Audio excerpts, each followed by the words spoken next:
that reviled him because he wouldn't agree with them, they respected him.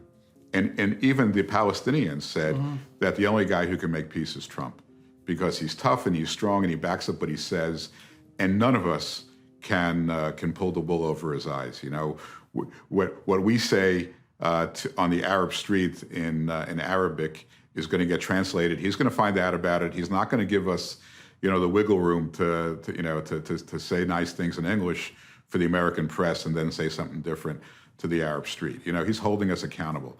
It's very interesting. You know, I mentioned to you just before we started this interview a statement by Nietzsche that great men are seldom credited with their stupidity. And Trump is, from the perspective of a psychologist, a person who's low in trait agreeableness, so highly disagreeable, or at least highly impolite, technically speaking. And that's not an insult or a criticism, by the way. It just means that he's not, it means that he's forthright and blunt and brash and able to say no. And that does have the consequence of making him a divisive character on the domestic front. But it's an open question how much that forthright and stubborn strength of character is the prerequisite for the kinds of negotiations that you're describing. And that's really something that we don't understand. We don't understand the full complexity of human personality and what's necessary in each situation. And so why do you think, okay, so now we know why Trump could do it, at least at a personal level. Why do you think he cared and made this a centerpiece of his policy? Because he's a businessman in some real sense, and it wasn't self-evident to me, and I think to many people, that foreign policy would necessarily be an interest of Trump's, and yet he pursued this Middle East policy assiduously and carefully and with malice aforethought, let's say, and also very effectively. So why was this so important to him? So look, it wasn't something he ran on. He ran almost entirely on a domestic agenda. He has a real interest in Israel, both because people that he's close to have a deep interest in Israel, whether it was Jared or Ivanka or me or many of his friends that he dealt with over years in the New York real estate market. He also, I think, was intrigued by the challenge because, peace in the Middle East is sort of, considered as likely as a solar eclipse, or maybe even less likely. So, the challenge, I think, was something that he saw interesting. And look, I don't think he spent a huge portion of his time on this. What he did is he deputized Jared and me to work the region. Jason Greenblatt as well when he was working there. We worked the region. We studied. We thought more about what to do.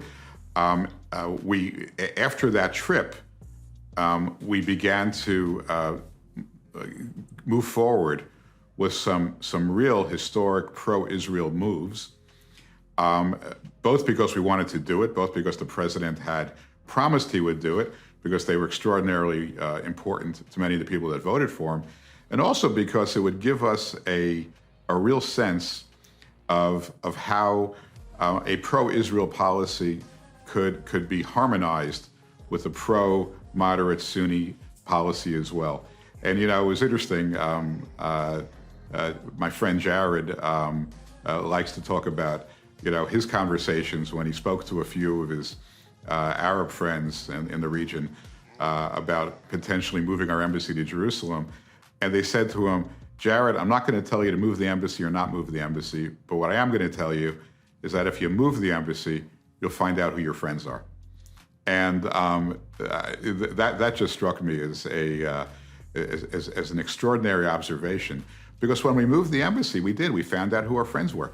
The State Department, the CIA, much to the consternation of Mike Pompeo, who was running the CIA at the time. But the CIA analysts predicted that, if we move our embassy, we're going to create an arc of violence from Morocco all the way to Pakistan.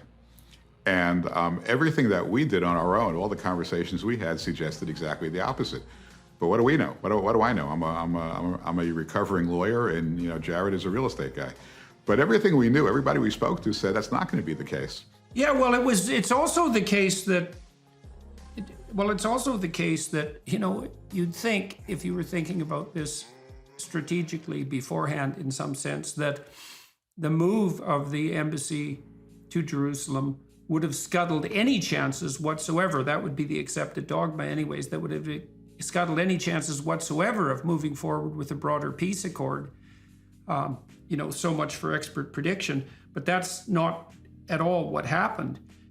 No, not only is it not what happened, but in terms of the arc of getting from that trip that the president took in May of 2017 to the Abraham Accords, one of the most important steps along the way, counterintuitively, was moving our embassy to Jerusalem. Why?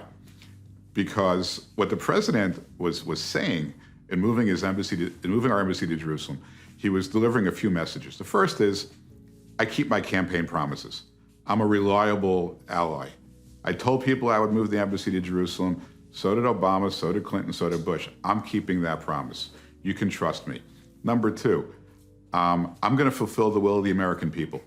The American people have, through their Congress, voted overwhelmingly to move the embassy to Jerusalem through the Jerusalem Embassy Act. I'm taking that view seriously. I care what the American people think. The other presidents have all signed waivers. I'm going to do something different. Number three, I'm not afraid. Who would I be afraid of in doing? I'm not afraid of rogue nations. I'm not afraid of the threats of rogue nations. I'm not afraid of terrorists. I'm not afraid of rogue actors. I'm going to do what's best for America. I'm going to do what I promised. And somebody wants to complain, you have my phone number. But I'm doing what I think is right. Right, and as you said, you get to know then who supports you and who complains in a real concrete sense, right? Because it's no longer abstract. It's something that actually happened, something that was, in some sense, let's say, provocative, but also justifiable, especially from the democratic and legislative perspectives. And so who complained? I mean, apart from some, perfunctory words of complaint that were kind of meaningless. Who complained? Hamas, a terrorist organization dedicated to Israel's destruction. Nobody else complained, even the PA. So we don't care about that. In fact, we're happy about it because you always want to irritate the right people in some real sense. Yeah, but and so we now did a couple of things. We proved that we would keep promises. We proved that we would stand with our